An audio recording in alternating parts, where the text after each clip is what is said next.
Hey guys, welcome back to my channel. So today I want to talk to you about bestseller research. A lot of times a publisher will ask you, or an agent will ask you, well, what does your project read like? Who does it read like? How do you go about finding comp titles or comparison titles, competitive titles? So first I want to define what that means. Then I'm going to talk about why it's important, and then I'm going to talk about the two resources, maybe three, that I think you guys should be looking at to help disseminate this information. So the first thing, why are comparison titles important?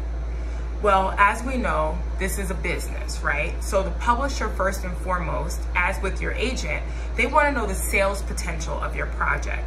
So when you're looking at these bestsellers in the marketplace, you want to make sure that they are as close to your project as possible, and they should be within 3 to 5 years old. I'm going to say that again.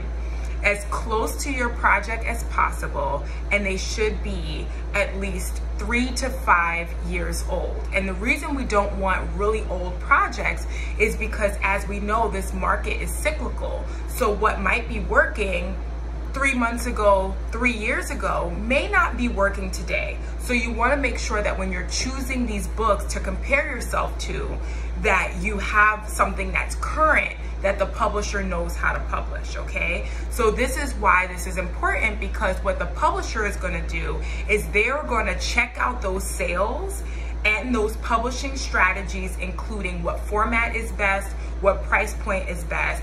They're going to run some numbers, which I'll talk to you about in another video about P&Ls, or profit and loss statements.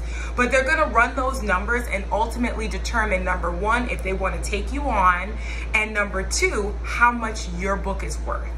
Okay, so when you're looking at these authors, not only are you making sure that their books are for the same audience that you're trying to capture, but you also don't want to choose super big projects, right? So it's okay to have one really well-known big bestseller, but you want to balance that out with a debut or mid-list author, because that is kind of closer to the sales potential of your book. So of course we all want to be the next George R.R. Martin, or the next Stephen King, or the next Carl Weber, or the next super big New York Times bestselling author. However, you know, the odds of you doing that on your first, second, or even fifth book, you know, it really just depends on the market. So you want to, yes, compare yourself to something big that most people can recognize, but then you also want to be realistic and compare yourself to someone who has similar sales potential as you.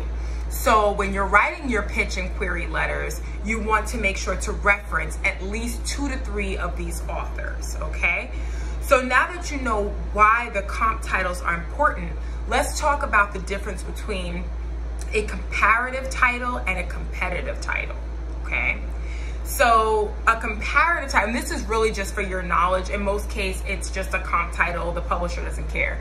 But I just want you to know for yourself, a comparative title might be a book in-house. So it's a book within the publisher that you want to be published that is like yours. So if you are familiar with the publisher's list, which you should be if you're pitching them, because you want to make sure that they are the right fit for you, right? So you want to see what other books that they have published in your same genre. And oftentimes it's a great reference point to point out books that the editor and or publisher has worked on, because it's clear you know that they're the right fit, but then also you know they're the right fit, right? And then competitive may be books in the marketplace that are like yours that might not necessarily be published by the publisher you're looking into. So now I'm going to give you some tips on how to find those books, okay? So I actually use 2 resources mainly when I'm doing my bestseller research, okay? Now, of course, people are gonna recommend books to you all the time. You probably follow bloggers, reviewers, etc. But if you're trying to understand the business and you really wanna have a good feel on the marketplace and what is working, here are the 2 resources that I recommend. The first, of course, Amazon. Okay, can't get around it. They are the ish, right? The reason I recommend Amazon is because Amazon will show you what's working on in the overall marketplace, okay? That means indie, self-published, traditional, they are all on these lists. So what you want to do is you want to look at their overall store bestseller list, all right? Overall store, because I promise you, when you kind of go into the niche, i.e. African American romance, i.e. sci-fi fantasy, i.e. mystery thriller, you know, a bestseller or someone that's #1 on that list is not always based on sales. Sometimes they just happen to be the only author that published something that week, and so they're gonna pop up in the top 10, top 25, etc. So just be clear that you might be #1 in that subgenre, but it does not mean you're a best-selling author, and it does not mean that your book is selling a ton of units. It could very well just be based on the algorithm and what has published that week. The number you want to pay attention to is when you go below in that description and they talk about the rank, okay? The rank in the overall store. If that rank is under 1,000, you know that author is selling books. If they're in the tens of thousands and hundreds of thousands, their sales could be all over the place, okay? So I would suggest, yes, of course, absolutely look at those niche bestsellers, because you still want to know what's working on those specific lists. I always say pay attention to the top 25, top 50, because that's where I would hope you would want to be. But also be sure that you're looking at the overall store's bestseller list to see what's working overall in any genre, okay? Amazon, like I said, great for seeing what is working in all markets: self-published, indie published, traditional published.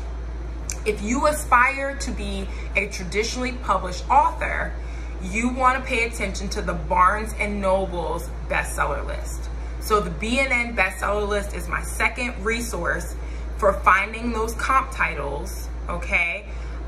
Because B&N is a nice view of what the traditional published authors are doing. So yes, you might see a few indies kind of scattered throughout, but for the most part, it is going to be a great representation of what is selling well in the traditional space. So I think having that knowledge of both will make you a very well-rounded author, whether you are deciding to self-publish or you want to get a traditional deal. Now, as you're looking through those lists, don't just look at the covers, oh, that's pretty, etc. Really do some research, click on it, look at the descriptions, look at the reviews. And when you're looking at the reviews, what do the readers like? What don't they like? And how can you incorporate some of these things in your own book? Not stealing ideas or anything like that, but really just focusing on what the readers gravitate towards. You know, do they like strong heroes, strong heroines, feisty people? Are there lots of grammatical errors, etc.? It's almost like constructive criticism.